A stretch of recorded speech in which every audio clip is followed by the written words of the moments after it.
Welcome to Fitzdog Radio. I am your intrepid host. I am your leader, taking us into battle. We're battling boredom. This is a war. Boredom is out there. It's trying to win. It's trying to give you bad television, and it's making you commute to work. Well, not anymore. You have more time to be bored now. You know? Excess time. What do you really do? Like, if I were to take away watching TV at night, what the fuck would I do? I'm reading. I'm reading more. That was kind of a big thing that I started doing in the last 4 or 5 months. I realized during the pandemic, I'd read like 2 fucking books. I listen to a lot of books, but I'm not reading a lot. And now I'm reading Rachel Kushner, who's a great novelist. Check out, start with The Mars Room, and then read Telex from Cuba. And now I'm reading one called The Flamethrowers. Very gifted, and will be considered one of the great American authors someday. Still young. I would call her young, but she's younger than me. Is that young? Am I the under-over on old? Because I think I'm old.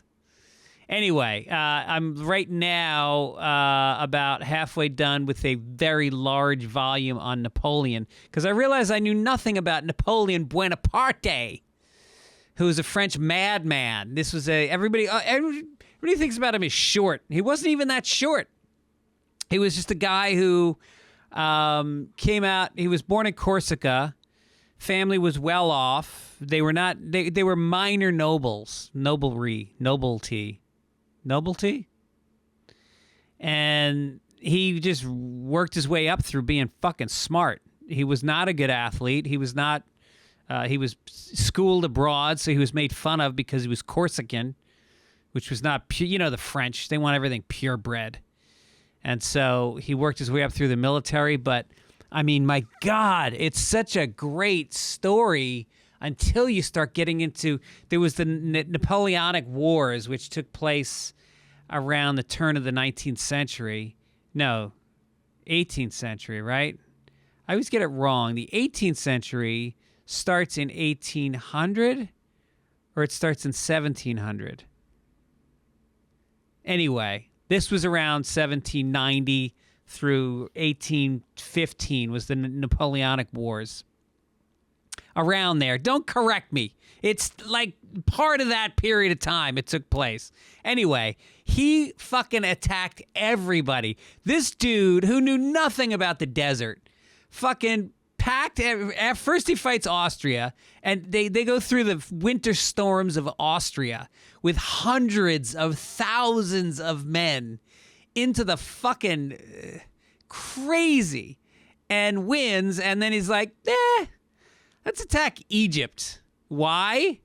Because he wanted to conquer the world. And I guess Alexander the Great was like one of his heroes, and he's like, I'm going to be like that guy. And so he heads off into the fucking sand. And he's got, again, like 100,000 men, and they're fucking dying of thirst. They don't know what they're doing. Their wagon wheels are 3 feet deep in the fucking sand. And they fucking attack. They conquer. Somehow in a foreign land where they don't even speak the language. And he holds it. He holds on to, what's the major city there? Anyway, I'm an idiot. But the point is, then he attacks Russia in the winter and goes, and his men start dying of diseases that are born from fucking lice, because they're fighting in the winter and nobody takes a shower and they're freezing and they don't have fucking shoes and they stay at it. The army stays together. Like hundreds of thousands of men stay together to fight. And meanwhile, once he wins one war, he just fucking, now we'll fight the British. Now we'll fight the fucking Swiss. Now we'll fight the guy. Nonstop. And then you think about this country. Good luck getting anybody to fucking volunteer for the army. Never mind follow orders. They won't even take a vaccination shot. You think this fucking country's in the mindset to ever fight another war? Thank God the wars are fought with gaming consoles at this point, because we're not going to get a standing army anymore. We can't even get a guy to fucking put a shot in his arm. Jesus. Anyway, I'm all worked up. I'm very emotional. My daughter, my beautiful daughter, is moving out. She's going off to college. We're leaving this weekend, driving her upstate. Oh my God. I'm so sad. I can't even communicate. We've lost our son. He's in college now. He's a junior. And now she's taken off. And I'm going to miss her. I really love her. I just think she's such a smart, interesting, funny person. And to not have her around the house, I can't imagine. And this is going to sound really sexist, but I think it was easier for me to see Owen go off than it is to see her. Like, I feel like I need to protect her more. Like, I feel like women are vulnerable. And I know, it sounds sexist, but I'm not ready. I'm not ready to let go. Oh, God. So we're going to drive up. We're going to leave on Sunday. And, as I was thinking about this yesterday, I was listening to Sgt. Pepper's Lonely Hearts Club Band and not aware or not thinking about the fact that song is on that album. She's leaving home. Bye-bye. She's leaving home after living alone for so many years. Oh, my God. Tears streaming down my face alone in my office and wondering how soon is it to go visit? Is a week? 2 weeks? I don't know. And so we're empty nesters. As of Wednesday, my wife and I will be alone in the house forever. Not forever. They'll both move back because kids can't get jobs after college anymore. And they'll be back for breaks and summers and all that. But for now, from now until June, we'll be empty nesters in the house. Me chasing her around like Benny Hill. Oh. There's a part of me that's looking forward to that. Lucky enough to be in a marriage that is strong, that still feels romantic and still feels like it's my best friend. And so we've got that.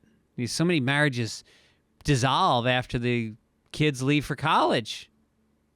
Happens all the time. I know dozens of cases of that happening. But no, we're gonna do our own thing. Anyway, whatever. Enough about my personal life. Let's talk about you guys. My guest today. Oh my God, this guy is Brian Simpson. He is a comedian who has a new special out on Netflix. He's part of that series that Netflix is doing. I think it's called, what's it called? The Comedians?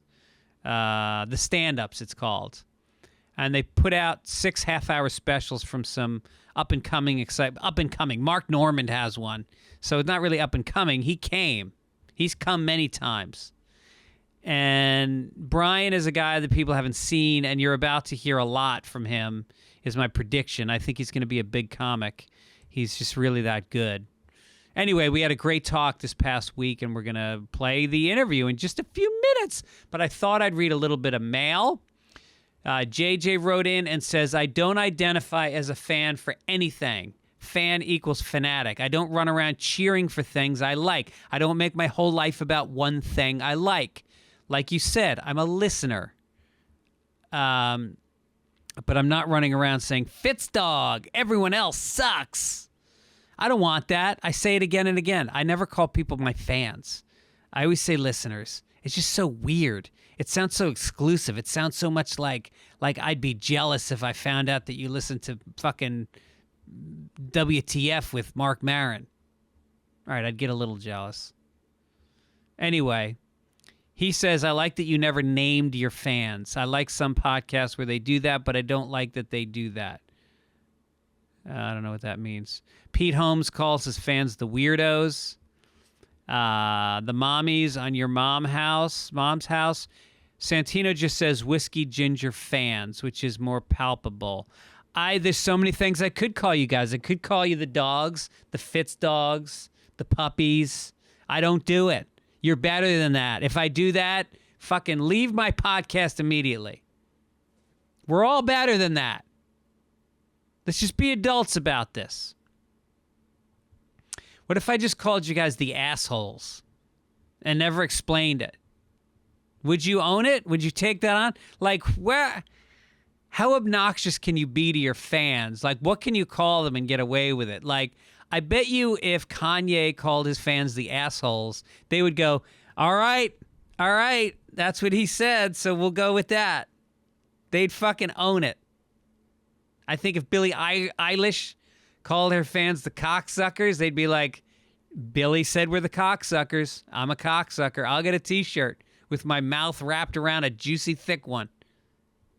If that's what Billie says. This one comes from Chad Beck. You know, we talk about nicknames sometimes, so he wanted to tell me his. When I was fresh out of high school, me and a couple friends went to go see the documentary by Adam Yauch of the Beastie Boys about young basketball players who get scouted from a young age and play for the NBA. My friends found it hilarious that I was so enthusiastic about going to see the movie, considering I know almost nothing about sports and have very little coordination when playing with them. Regardless, I talk about the movie a lot, especially one of the players they followed throughout the documentary named Michael Beasley, who went on to play in the NBA. 14 years later, I still know almost nothing about sports, yet to this day, almost everyone I know calls me the Bees because of Michael Beasley. That's fucking awesome. That's a great name, the Bees. What's up, Bees? The Bees. That's all it takes with a nickname. One little detail, one little irregularity in your personality, and they latch on and they stick it to you. I think Jim Gaffigan used to have a joke. He's like, you ever get a nickname that just sticks with you throughout your life based on one little thing that happened when you were younger? Every time I go home, they still call me, hey, pig fucker. That's the old Jim Gaffigan. Pat Lathrop wrote in to said, I had the same experience. I was talking about going to church and trying to say the prayers, but I got all the words wrong because they've updated the words. So he says he's dating a church-going Catholic. So I guess he's going back to church. And notice the responses and prayers are worded a little bit different. This isn't because of local differences. Everything was officially retranslated and changed in 2008. So since I hadn't been to Mass in a couple of decades, I still only know the old words. Yeah, it's like the little things like he'll rose again in glory to judge the living and the dead, and his kingdom will have no end. Like they change it, and his kingdom will go on forever. Just enough to trip up the people that have been sitting on the sidelines for a couple decades. Father Murphy doesn't appreciate you taking time out. You show up. You keep showing up. You never know when you're going to die. You don't want to die on a week you didn't show up. Who knows? God, I hope there's a heaven, and I go to it. Wouldn't that be nice? Wouldn't it be nice where the temperature's always exactly right? You're never hot. You're never cold. Everything's soft. All the materials on your body are soft. And all the food is the right temperature. And delicioso. Oh, God, I hope there's a heaven. And then we got, we got to talk about my favorite sponsor, our good friends at BetterHelp. This podcast is sponsored by BetterHelp Online Therapy. We talk about BetterHelp a lot on this show, and this month we're discussing some of the stigmas around mental health. Mental health is not crisis relief. It is crisis aversion.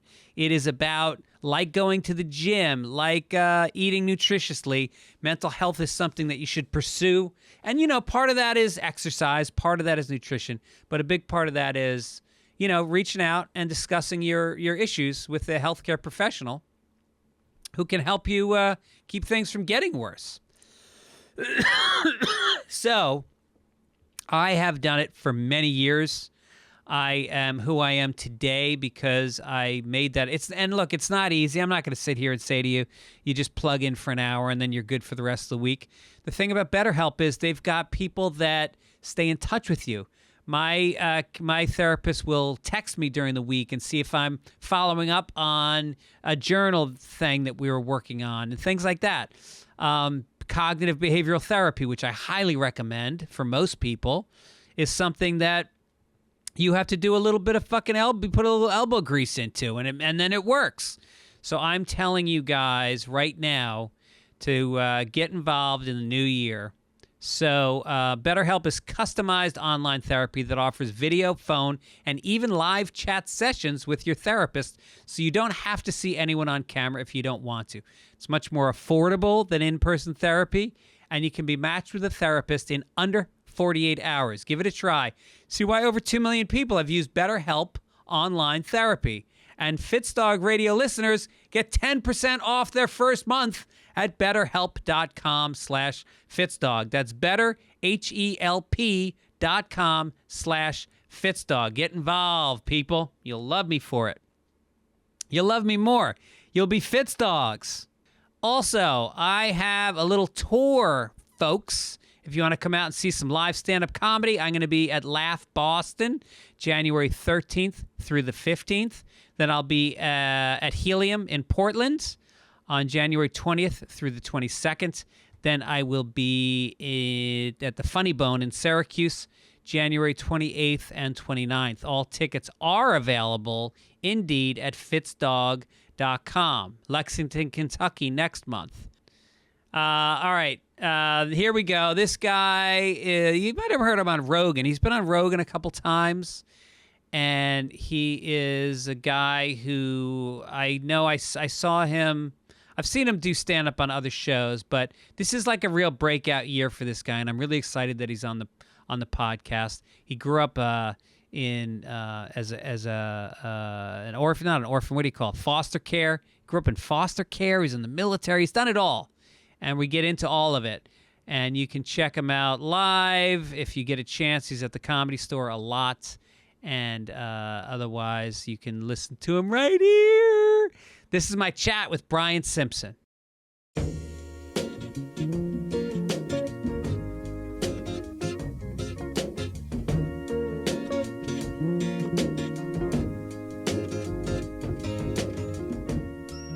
Welcome to the show, Brian Simpson. How you doing, man? Man, I'm doing pretty good.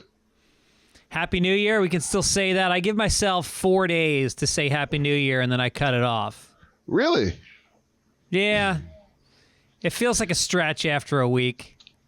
Well, yeah. A week is too much. You know what it really is? That's the average time before someone has their first disappointment of the year. That's right. Because Happy New Year is optimistic. Yeah, you know? Right. But 3 or 4 days, that's about when it's, someone's let you down and you're like, oh, it's the same as last year. You've had a bad show. You've doubted your career. You've had a fight with your significant other. Yeah. Yeah. You've been robbed. You've had a flight canceled. You've broken your New Year's resolution. Yeah. All kind of shit like that. You got a resolution this year? Nope. I don't. My resolution like 5 years ago was to stop lying to myself. Like, and anybody telling you how they're going to feel in the future is full of shit. Yeah. So I don't bother. Because I'm like, honestly, it's like if you cared enough to do that thing, you would do it anyway. You wouldn't need the New Year as a reason. Yeah, I'm usually good. I've got a good 3-month track record of quitting stuff. And as a matter of fact, I quit drinking on New Year's Day, 1990. And I haven't had alcohol in 23 years. Oh, holy shit. No, more than that. 23? No, 33. No. 33 years. Since 1990? 1990, yeah. I was out the night before. I did an 8-ball with 2 friends, but I stole the whole thing. I fucking hoarded it in a bathroom in Grand Central Station. No, and, that's 32 years. 32 years, yeah. Yeah. Yeah, that's it, man. Yeah, wow. So wait a minute, what was the event that made you go, this is it? I think I embarrassed myself in front of my friend's family. I went to his house or his apartment, and his mother was there and his sister was there, and I was jawing and I was yapping and I was talking about myself, and I had flashes of it the next day, and I was kind of humiliated. I'd stayed up the whole night and I was kind of humiliated, and I'd been trying to stop for a while. I tried to stop drinking for a few years. And then I finally just bottomed out, and that was it. Oh, yeah. My big thing was smoking. But I promised I would quit when my special came out. I promised my mom. No kidding. So. Smoking weed or smoking cigarettes? Oh, smoking cigarettes. I'm going to keep smoking weed. Yeah. But honestly, I don't smoke that much weed. Like, I prefer edibles. Yeah. Yeah, I mean, I smoke the same way I drink. I'm like, I don't see the point in pussyfooting around. I mean, are we getting drunk or are we staying sober, you know? Yeah. So if I'm going to get high, I'm trying to go all the way. So how many milligrams is all the way? I mean, it just depends. It depends on the situation. I mean, like, if I got to perform or something, yeah, I keep it low, 5 or 10, something like that, just for creative purposes. Yeah. But most of my weed use is to go to sleep. Yeah. You know, like yeah, because you know how with our schedule sometimes, like you know your schedule's so sporadic, where sometimes you're up late, sometimes you got to get up early to handle business, and it's not consistent. And sometimes I just need a reset, and I'll just do like 150 milligrams. Whoa, no shit, really? Oh yeah, man. It's like a spiritual enema. Yeah. You just and there's no better sleep than getting that kind of sleep, where your body's like, go away. Yeah. Does it ever backfire when you take that much? It does if I'm still like out, because this happened to me recently, actually. I remember being at the Comedy Store and someone gave me 150 milligram edible. And I ate it because I was leaving when he gave it to me. So I ate it because I was like, I'll be home by the time this kicks in. And then I got caught up talking to someone. Yeah. And then I turn around and someone tells me that another friend of mine is looking for me. Like, they were asking if I was still here. Yeah. So I go find that person just to say bye real quick. And I didn't realize that, like, they were trying to talk to me about something like serious and like sensitive to them. Yeah. And that's when it hit me. And so I'm sitting there the whole time, like, looking like I don't give a shit what they're talking about, but I'm just trying to maintain. Yeah. I thought they were upset with me for like weeks, man. Yeah, when you get that high, it's like it takes physical energy to get in your brain and just get it in a nice bear hug and calm it down, and there's no room for other things to happen, really. Oh yeah. It's but that's why I love weed also when I'm doing something. When I'm doing something that I've done 1,000 times. Yeah. It's enjoyable because you don't have time, like the anxiety doesn't kick in. Right. You don't have time for it. Right. Yeah. So you and I don't know each other that well, just from, running into each other at the Comedy Store, and I've always meaning I think I've only known you maybe 9 months to a year, and I've been watching your stand-up and just so impressed and so like, to discover somebody new who's as fully formed as you are and intelligent on stage and funny. And I got to say, it's been a pleasure getting to know you and see you on stage. Yeah, likewise, man. I mean, it's one of those situations where, and I'm sure you've been through this, where it's like, you've known me for 9 months, but I've known you for years. Yeah. But it's one of those things where I'm sorry, I put my phone on silent. It's one of those things where when you're coming up, you're just observing the people above you, and the people above you are coming in and doing their spots and leaving, Yeah, right. So I was never, there's a lot of people that I'm just now meeting because I'm just now going up near when they go up. So we're in the green room together. You know what I mean? That kind of thing. Right. So yeah, I've always admired your pen, man, like respect the pen heavily. Thanks, man. I appreciate that. Yeah. So it means a lot to me that you like my stuff, but yeah, man, I'm just enjoying this shit, man. It's kind of unbelievable, It's like when you lose your virginity, how you're and the whole time you're thinking, I can't believe it's fucking happening. It's happening. That's what it feels like. It's almost like it's a big deal. It's not a big deal because it's the same stuff I've always been doing. Right. But it is a big deal because it's, the other thing is happening. The success, the outside success. Yeah. Exactly. Yeah. Well, just to catch people up on that, I mean, the big news is that you're on the new season of the stand-ups on Netflix, which has been, I think it's only the second or third season that they've done this. Yeah, it's the third season. Yeah. So they missed 2020. So they take a series of comics. What about 4 or 5, 6? 6. Okay. And they each do half hours, which I really love. I love the half hour. It's like I do. Bam, because it's a sprint. I mean, you come out, and I'd seen you do. I saw you do a set on. Where the fuck was it? Was it David Spade on? Yeah, it was Lights Out. Comedy Central, you did a set on Spade that it made me feel bad for the comics that were on the couch because here they are, they got 4 hours to write jokes about Kardashian's new fucking makeup line or some bullshit they don't care about, and then you're coming out doing some heavy fucking like insightful racial stuff that was like the product of probably a lot of years. I mean, that set was probably your best stuff from a long time, right? Oh, yeah. I was like, I'm gonna squeeze every drop in. You know what's so funny about you say the comics on the couch? I auditioned for the couch. Uh-huh.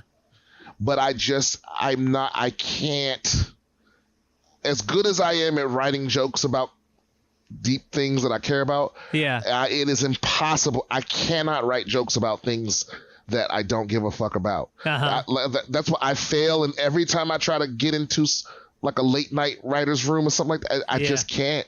Yeah, because the whole time I'm just thinking, I hate that. Who gives a fuck? Yeah, I'm not judging the people that can't. In fact, I envy them. Yeah, that they can, because you can make a lot of money that way. I wish I was good at it, but I can't get over myself. I can't get over how much I just hate just thinking about it. Right. Yeah. No, I hear you. I mean, I've always felt like I've always felt grateful that I can talk about any inane, stupid shit because, like you said, it's allowed me to make a good living. But I do think that there's a sacrifice when you go down that road because, I used to do a best week ever every week, which was the same shit.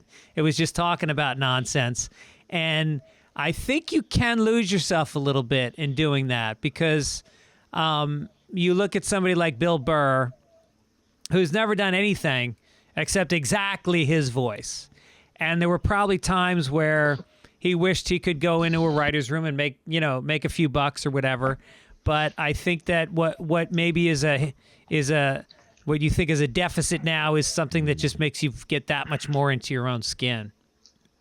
Yeah. And that's the thing too, is like I could write a joke about a typically like mundane subject if it really irritated me, because there are like Seinfeld like observations I have of little bullshit that really but if I'm writing about like pop culture, what irritates me the most is having to write about it. Exactly. So I get distracted by that, what I mean? Yeah, right. Yeah.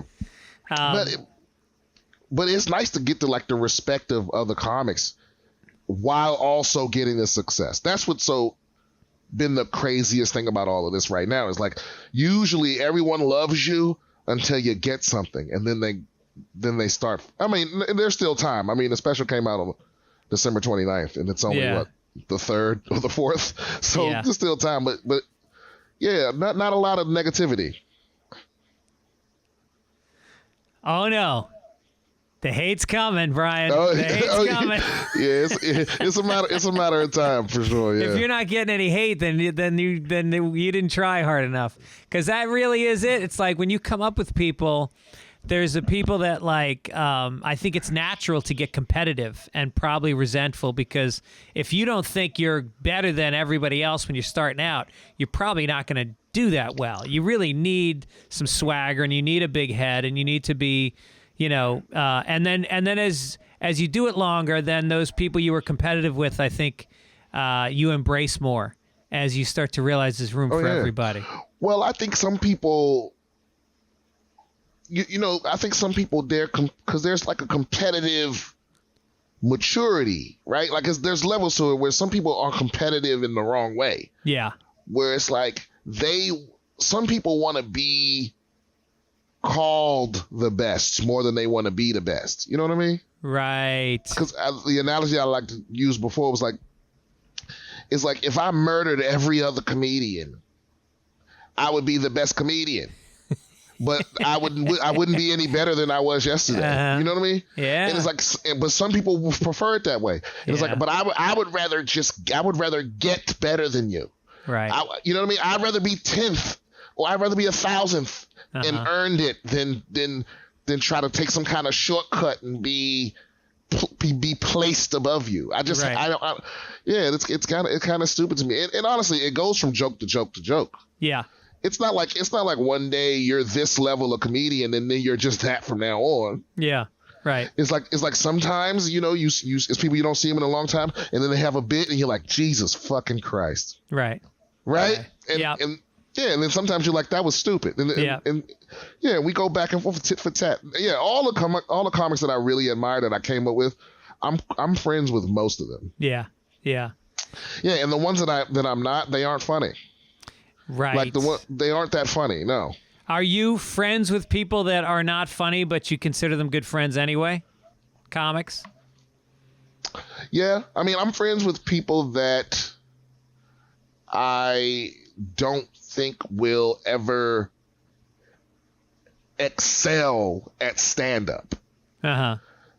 Not that they aren't funny, but I think their stand-up is adjacent to some other thing that they should be doing. Mm-hmm.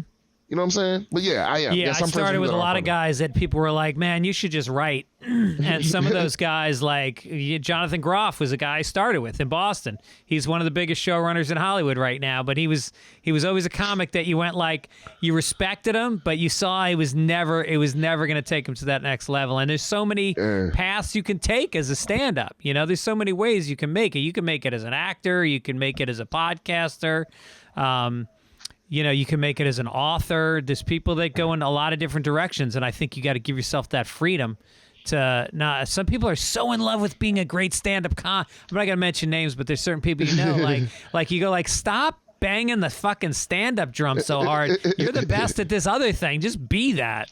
Yeah, because I think the stand-up is the thing they admired. You know, right. It would be like if you made it all the way to a high level college ball player, and everybody was telling you to just be an agent, be a sports agent or be a personal trainer, and you're like, but I want so badly, Yep. Some people just, they don't want to give up on it, but yep. Because I don't know what I would have done, because that's the other thing, right? You never know if you never know for sure if you're the guy that thinks you're better than you are. Uh-huh. Yeah. And so that's a hard pill to swallow for somebody to be like, hey man, as good as you are, this isn't for you. Well, do you feel like now this validation, because how long have you been doing stand-up now? It'll be 11 years in February. So do you feel like this validation now you're getting externally is making you feel, was there part of you that wasn't sure if you were better, that you thought you were better than you were, and now it's sort of like, now my peers respect me and I feel like I'm there? Well, no, because I mean, I was there a few years ago where I was like, I know that I'm good. I know I'm one of the better comics, but what's gone away now is the fear that doesn't matter. Because I was always like, as far as the unknown comics, I was always one of the best. I would smoke all of these showcases and contests and all of this shit, and it didn't matter. It's like I would lose to somebody with a fucking, with some hack act or some prop or, something that just wasn't. And I was so frustrated by that. Just like, because if being good at stand-up didn't matter, then I was like, what am I doing here? Right. Yeah. And Christina P., she convinced me to not leave. Mm-hmm. She was like, don't you fucking leave. It's just a matter of time. Blah, blah, blah. Yeah. And now that fear is gone. That fear of like, what if I'm wasting my life? Right. What if, you know, I don't want to, especially, you know, when you're working at the store and every now and then you'll see like some old guy that you don't recognize, but they're moving about the place like they're comfortable. Yeah. And you're like, who are you? And they're like, yeah, I used to be around here in like 87. There's my name, there's my picture. Yeah. You know, and it's like that scares the shit out of me. Right. And now I'm not afraid of that anymore. Right. Right. And it's made my comedy better, honestly. Like I feel like every time something you're afraid of that affects your art, every time you break through one of those locks, you get better. You know, it's like I see comics, you know, when they, you know, their mom comes to town and they change their act because they're afraid of what she's gonna say. Yeah. Or, you know, and then one day they're like, man, fuck what my mom talking about. Boom. Then their comedy gets better. Or I see comics come out of the closet or transition, and all of a sudden they funnier. Right. You know, it's like every time you're less afraid, you get better. You know? Right. Right. And I've seen it happen with people starting podcasts. Like you look at like Tim Dillon, like was always a strong comic, always did well, and then he found his voice on his podcast, and it influenced his stand-up, and now he's just a fucking killer, you know? Yeah. Well, I've only known him. I didn't know him before the podcast. Yeah, but he's always been the killer as far as I've known. Yeah. Yeah. Right. So, but I think the difference with you and a lot of comics is that you've had other lives. You've had just to catch people up, and again, like. I don't know if people have heard you on other podcasts. Like I know you did Rogan. Did you do Rogan a couple times? Yeah, a couple times. Yeah. Yeah. So so your story's out there, but for my listeners, I would love to just kind of walk through your life a little bit because it's a pretty rich tapestry of events and that have led you to this place. So let's just start from the beginning. Where'd you grow up? I grew up in PG County, Maryland. I was born in D.C. and grew up in foster care in PG County, Maryland. Okay, got it. And, you know, moved around place to place to place. Yeah. And then I joined the military to kind of get out of that cycle. Were you just out of high school when you joined the military? Oh, I dropped out of high school. Yeah. I think I dropped out of high school when I was 16. No shit. And I joined the Marine Corps when I was 18. And in those 2 years, I don't know what the fuck. I mean, I was doing all kind of dumb shit. What were you doing at 16 that you dropped out of high school? I was just over it, man. I was over because it's an uphill climb when you're a foster child that's been moving around a lot, because both socially and academically, you're constantly starting over. Right. Or you're constantly behind. You know, you make a good friend. You know, 9 months later, you're gone. You know, you catch up on the curriculum, and then, you know, 10 months later, you're at another school in another educational district where the curriculum's completely different. So all that shit you learned, you're still behind. You know, there's like, and I just got tired of that shit, man, because I was smart. I was smarter than a lot of the people around me. Right. You know, and I was intelligent enough to learn the shit, but it was like, it just felt like it just felt pointless. It was like, why keep doing it? So. Finally I was just like, fuck this. And I dropped, and when I found out I could just take a GED test, I was like, oh yeah, let me do that. And I dropped out, smoked that test. Yeah. Yeah. Wow. And then you joined the military at 18, and that was like, was that for you? Did you feel like you didn't have other options at that point, or did you feel like it was going to give you something that you needed in terms of structure and discipline and everything? Yeah, I mean, you know what? Throughout, I had always been in like ROTC or something like that at all the schools I went to. Yeah. And I think I always like thought it was cool, but honestly, what it was is it was the one choice that I could make as a high school dropout that nobody could stop me from doing. You know, right? And it was the one guaranteed way that I could move the fuck away from my city. Yeah. You know, so it was that. And the fucked up thing is I put in all those years of ROTC, and it's supposed to help you. You're supposed to get more like a extra rank. Right. But it didn't count because I dropped out.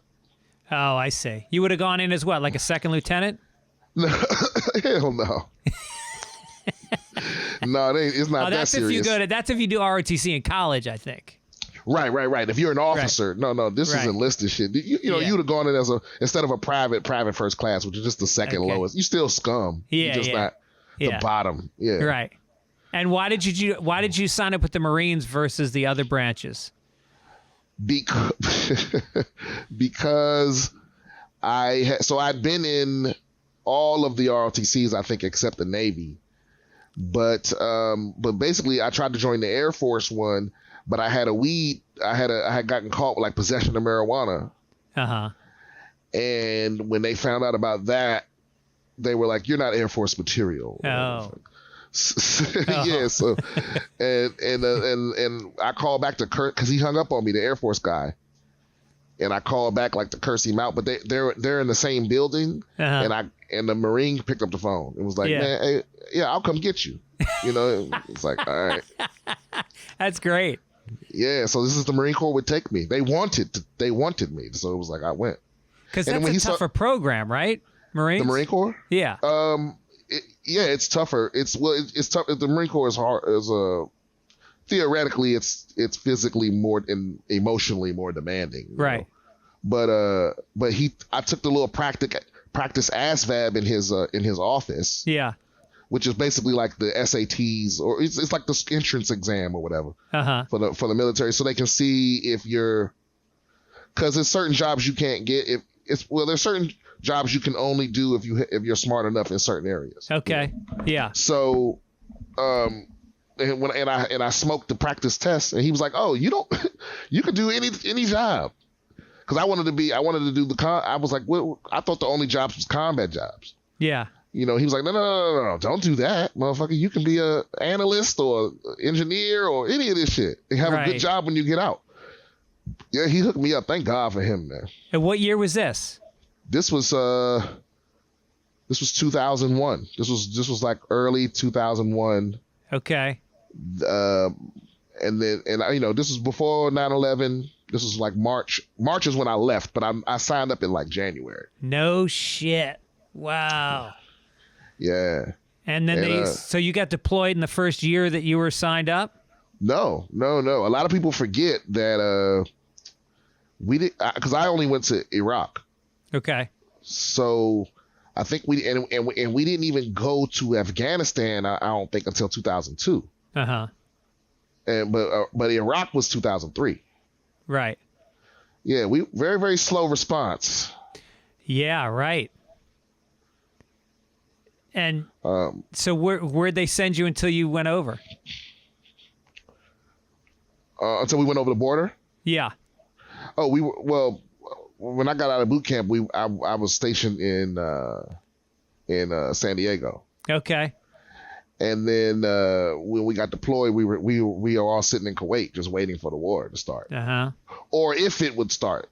Yeah. Right? That's another thing a lot of people forget is no one thought not no one, but a lot of people didn't think we were going to go to war because it didn't make any sense. Right. Yeah. You know, and we were sitting over there like we were there just in case, but I lost a lot of money betting people. I was going to say, what is that discussion like when you're sitting there with your fellow soldiers and you're watching the news and you're seeing the UN hearings where Colin Powell is presenting this yellow uranium theory, and you're going like, is that the moment where you go like, I guess we're going, like they found something? No, I mean we don't watch the news. We weren't watching the news. Really? No, I mean I'm sure it was available somewhere, but it's like because all of that is bullshit. Yeah. It's all about the orders. It's like whatever the orders say we doing, it doesn't matter what they saying on the news. Right. So I mean maybe we caught a glimpse of it like before we left. Yeah. And I'm sure towards the end there, because basically like I don't know if you play StarCraft. No. Damn, I had a good analogy. But basically, like anywhere the United States goes, it slowly becomes more United States. It like spreads. Yeah. And so when we were there was no, we didn't have TVs and internet and all that shit. That was my first deployment. But my second deployment, I get there, same place, but now there's a Pizza Hut. You understand what I'm saying? Yeah, it's like, And so, yeah, maybe now they're watching TV, but back then we were just sitting there in the desert with nothing to fucking do. No way to know what's going on except what we were being told. Right. That guy, Jonathan Graf, I was telling you about, the writer. We drove down from Boston in 1991. I've been doing stand-up for 2 years, and we were doing a show at the Marine base, not the Marine base, the Navy base in Connecticut, Groton, Connecticut, I guess. So we're driving down, and the week before was the Iraq had invaded Kuwait, and so we were on high alert. We had to send in our social security numbers. We had to get a clearance to get onto the base. And we're driving down, not knowing whether we're going to be allowed on because they basically were announcing that night if we were going. Long story short, we get to the base, and there's 2 rooms. One room is like a cafeteria with a bunch of TVs, and it's got CNN on, and they're announcing whether they'll go. The other room is set up for stand-up comedy. And there were about 3 Navy guys watching TV, and there was about 350 sitting in the room ready to watch a stand-up comedy show. I was like, I guess, like you said, they get their orders. They don't get their orders from CNN. They get them from, their commanding officer. Yeah, it's wild too because depending on who's president, it changes what's on those TVs. Right. You know what I mean? So it's like, yeah, there'll be TVs in the chow hall or something, and depending on who's president, it's Fox or CNN or MSNBC, whatever. But nobody fucking watches that shit. I know. Yeah. Right. Yeah.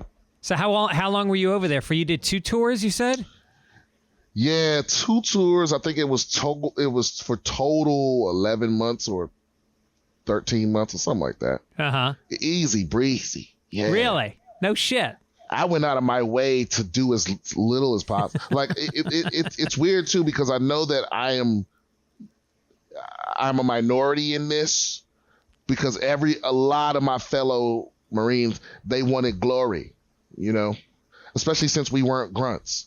Right. A lot of them wanted to do some shit with some action shit. And I was like, nah, I want to be there as little as I can possibly be. And I want to be as far from danger as possible. Right. Yeah. I mean, because listen, I don't want to die. I don't want to die for the country. I'll kill a motherfucker. I'll help you kill somebody for America, but I don't want to die. That's a big distinction to make. Yeah, I mean, my patriotism is like 80%. I will kill a whole family for America, but I'm not trying to lose a single limb and none of that. Yeah, that's the right way to do it. That's the way to look at it. Jesus. And then then you come back, and then when do you first brush up against stand-up comedy and the idea that you want to do that? Was it after you were completely out of the military, or were you starting to think about it? I was thinking about it when I was in, for sure. Yeah. I remember. So like you said, a bunch of people have heard this story, but just to give you the bullet point version, I was the only black person in my platoon when I first arrived. No shit. Because there was a racial incident before I got there, and they removed the black people, and someone had accused the captain of being racist and all this other stuff. So they had removed the captain and all the black people, and then they replaced the captain, and then they put me in there, and they didn't tell me any of this. Yeah. Wow. So after a couple months of people because I picked up on the vibes, I was like, why is everybody being so fucking nice to me? Why is everybody walking? It was like people walking on eggshells, almost like, you would hear the hush whispers as you walked into a room and a lot of stuff like that. And then one day it was just revealed to me what happened, right? And I was like, oh, okay, I get what's going on here. Yeah. And I just made a deal with the other Marines. I was like, look, man, say whatever you want. Stop being scared that you're going to offend me and then I'm going to go run it up. It's like, just say whatever you want, but I get to say whatever I want. Right. And that turned into me being funny because I got away with saying a lot of shit. I got away with saying what everyone was thinking because I was the one that could get away with it, and it would get laughs, or when I was complaining about shit, when everybody else would just have to be quiet, I'd be complaining and it would get laughs, and I wasn't trying to be funny. Right. And then, it got to the point where everybody started, you should fucking be doing comedy. And then one day we ran into Dom Herrera at a Hooters. In San Diego? In San Diego. It's not there anymore, but it was a Hooters then. And Dom's still there.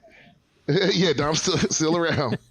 But he gave us tickets to his show. He's like, oh, I love the Marines. Gave us tickets to his show. Oh, no shit. Really? Yeah, man. And he smoked that shit. Yeah. And he came out and did an encore.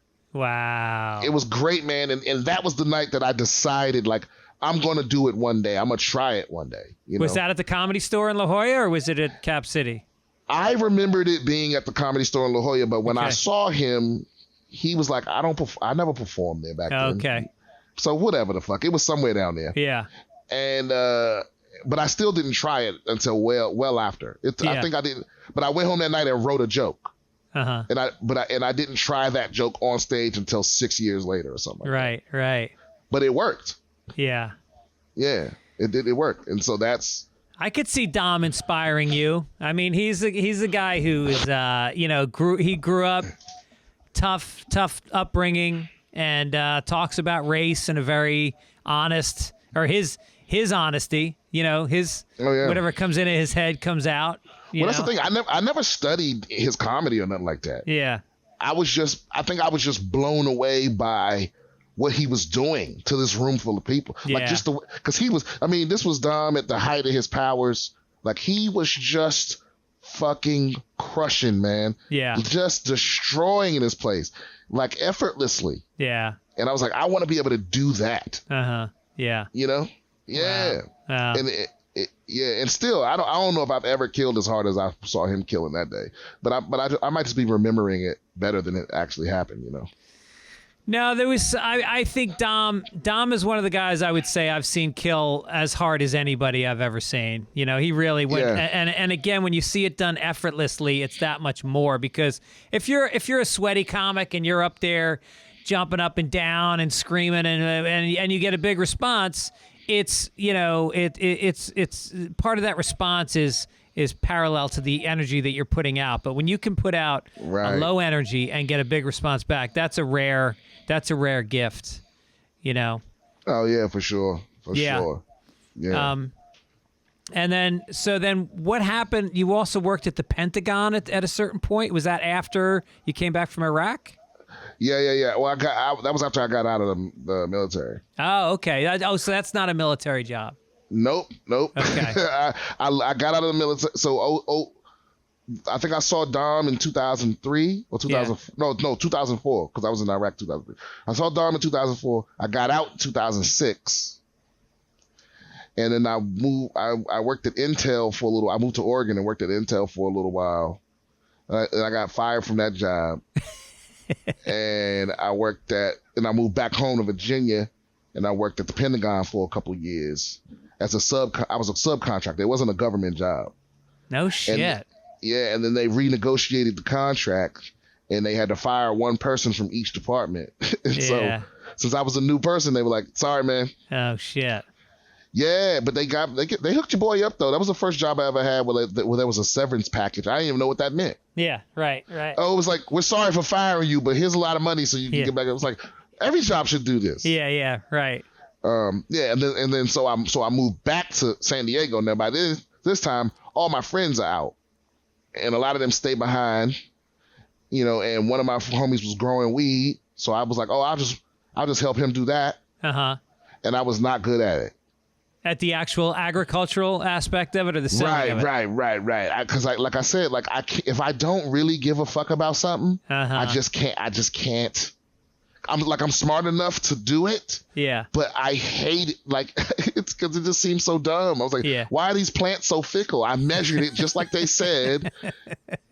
Because you really have to have a feel for that shit. You can't just. There's no calculations that you can make that are perfect, Right. So I lost like 2 crops, which is enough to put you out of business. No shit. Yeah, and because that's like 3 months worth of work. Yeah. And you've already spent thousands of dollars, in hopes that you'll make, tens of thousands of dollars. But if you lose it all, it's gone, And so after a couple, I was like, I can't keep putting money into this. So, and that was the money that you got from your severance pay. Some of it, yeah. But I was also going to school on the GI Bill. So shit! Wow. Yeah, I was taking philosophy in school, and so all of this all happened at the same kind of time. Like I started taking philosophy, and so I started thinking more clearly and more, more mathematically, you know, and that, and around that same time is when I started. One night I walked into this bar, and I'd never gone into it before, and it was in my neighborhood, and I walked into this bar. And I was chatting up this group of people, and one of them. And so what I didn't know was right before I walked in the bar, they'd ended this storytelling show that they do every week. Okay. And it was an awesome show. And the guy that ran the thing, they were thinking about trying comedy in like a few months. Yeah. So since I was making them laugh, they were like, "Hey, you want to be on our comedy thing?" And I'm like, "Yeah." So I was actually booked before I ever even did stand up. And so I had 3 months. I hit every fucking mic like a crazy, because I knew all my military friends was going to be there. And so I hit every mic like a fucking crazy person. And I did pretty good. I mean, looking back on the tape now, it's cringy. But back then, you know, I felt very proud of it. What's the worst? I ask comedians this sometimes. What's the hackiest bit you ever did? What's the one that you're most embarrassed by?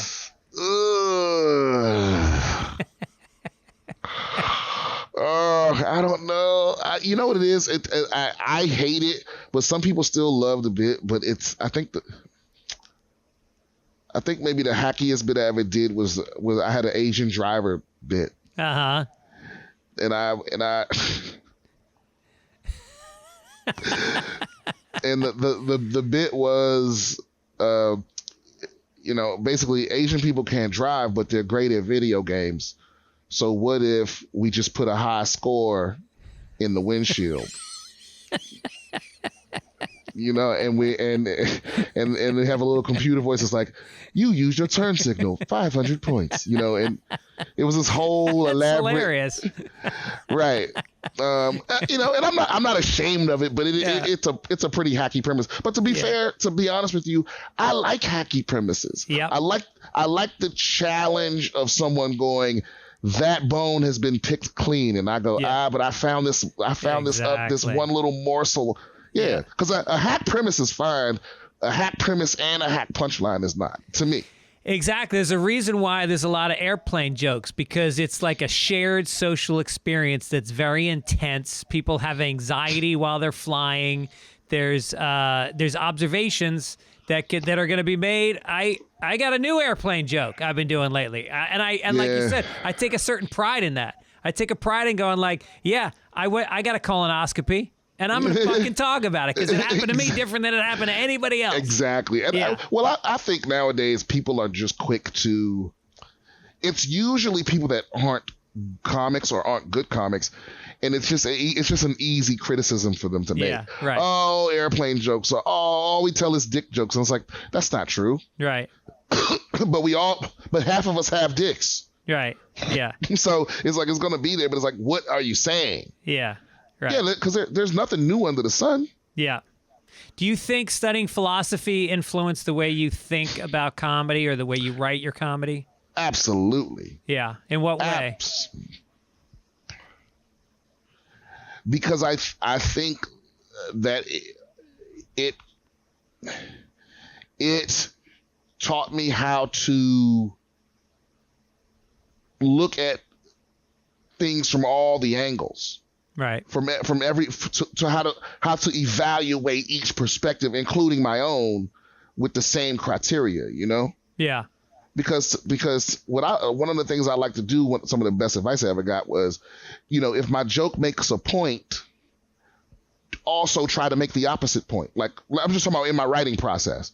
Because sometimes it's funnier, and at the very least, you'll at least head off objections to the point, and there's comedy in that. So it's like or also, if comedy is, because me and my friend Jeffrey, we were talking about like comedy is mostly us pointing out what is off or what's slightly askew or whatever, right? And if that's what comedy is, you have to have, it's easier to have a logical way of analyzing things to know what's off or to be able to point it out, Right. Yeah, and philosophy is exactly that. It's like going, here's a German guy from the 17th century that had to take, or here's a Chinese guy from the 9th century, and they're looking at life, and it's a different life than you're living, but if there's a universal truth that can come out of that, it's going to make me start looking at life a different way. Like, I took a bunch of philosophy classes in college, and I'll tell you what, man, existentialism fucked me up. I took freshman year of college, I got depressed. I watched this dude. I mean, I dropped out of college. I think by the time I left college, I had taken like 8 philosophy classes, and like all my other classes was like basic shit. Yeah. And I watched it fuck a lot of people up. I watched people, because my first philosophy class was philosophies of religion. Okay.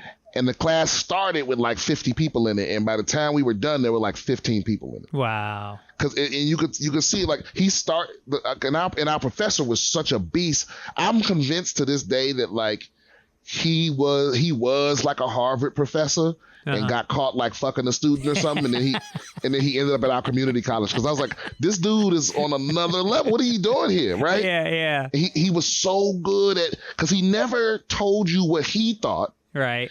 He just told you how to think, like how to think loud. So he started out going over all of the Eastern religions, Taoism and Hinduism and all that, to trap you into breaking all of those religions down, right? Yeah.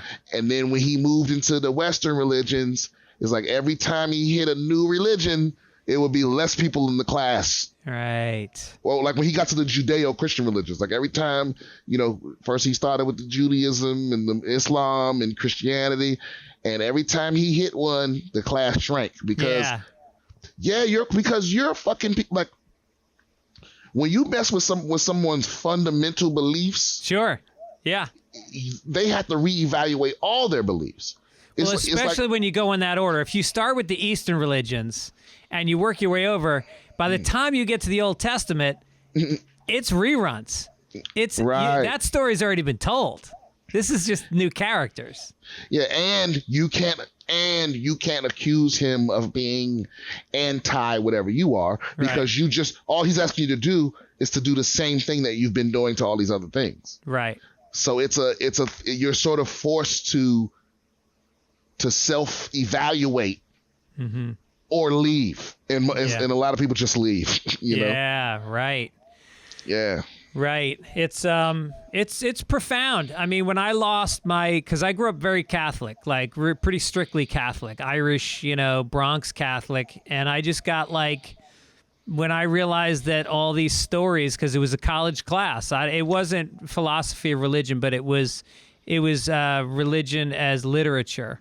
And so it showed you the parables from some of the old like pagan religions that were around predating Christianity, and that the stories about, and that a lot of it is based on nature. A lot of it is, that's what paganism is. It's about, the Christmas happens to be during the winter solstice, and Easter happens to be during the vernal equinox. And there's all these things that line up with nature, and you go like, oh man, what have they been telling me all these years? It's wild, man. Wait a minute, is Bronx Catholic a thing?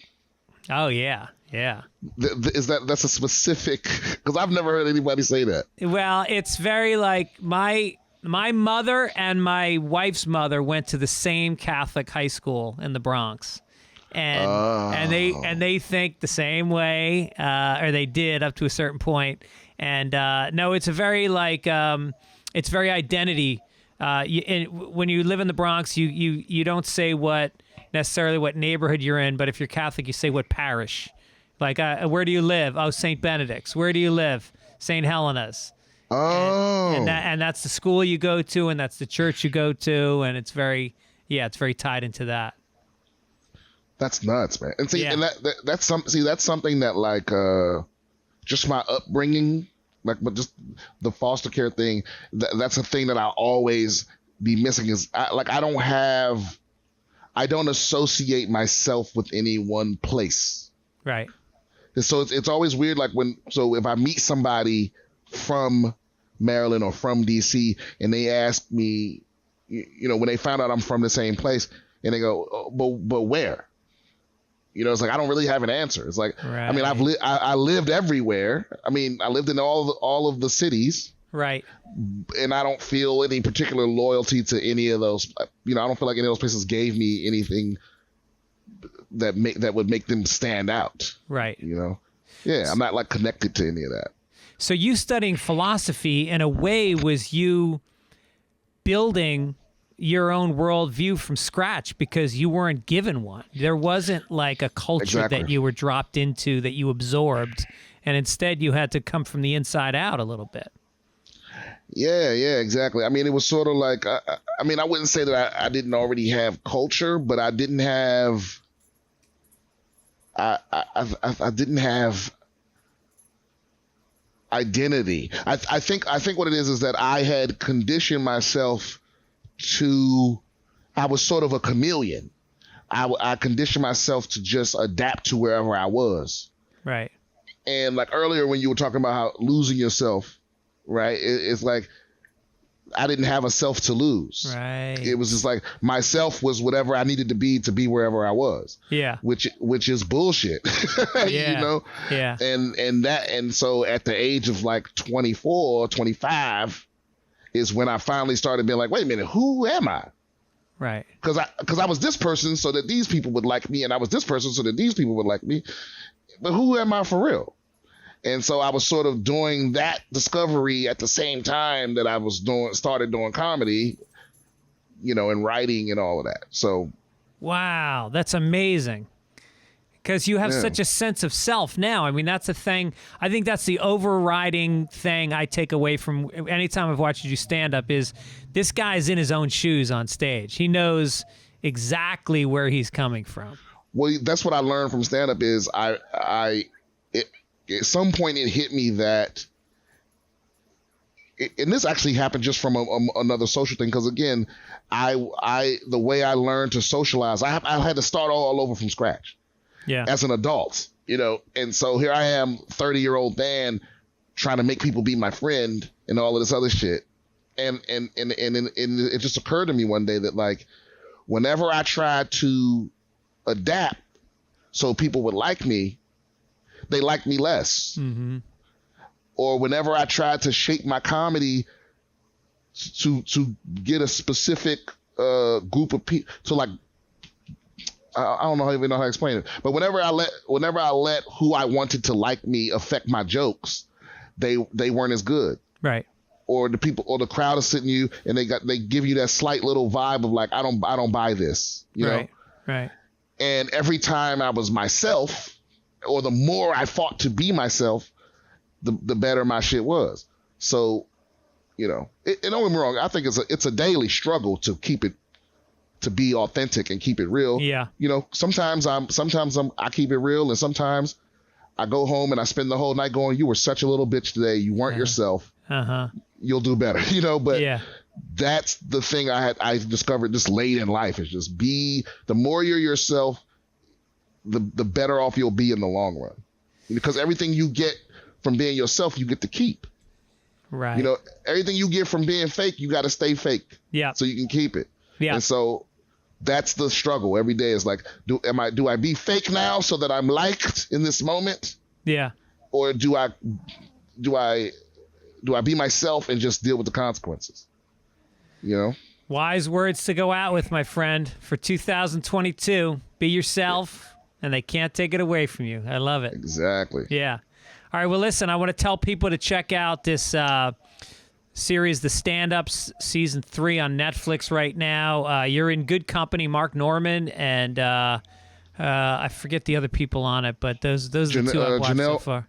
Mark Norman, Janelle James, Melissa Villasenor, Naomi Epikarian, and Dusty Slay. Nice. Check it out now. Also, I tried to find dates. I know you're in West Nyack at Levity Live, January 13th through 15. You're at the Irvine Improv, February 9th, but I didn't see other days. You don't have a website, do you? Yeah. No, but I do have a website. It's BrianSimpsonComedy.com. Okay. But also my link tree is on my Instagram, BS Comedian. Okay. But that's most of the dates. I mean, I'm on the Ontario Improv on the 10th. I'm at JFL Vancouver on the 19th. Okay. Oh, this is all February. And Madison, Wisconsin, also the 24th through the 26th. All right, go see this guy live. You're gonna see a lot of him over the next few years, and hopefully many years beyond that. And thanks so much for your time, man. Or I'll die tragically, and this will be all there is. But you'll die as yourself. Exactly. Your original self. All right, man. Thanks again. Right, I'll see you Greg. around the store. All right.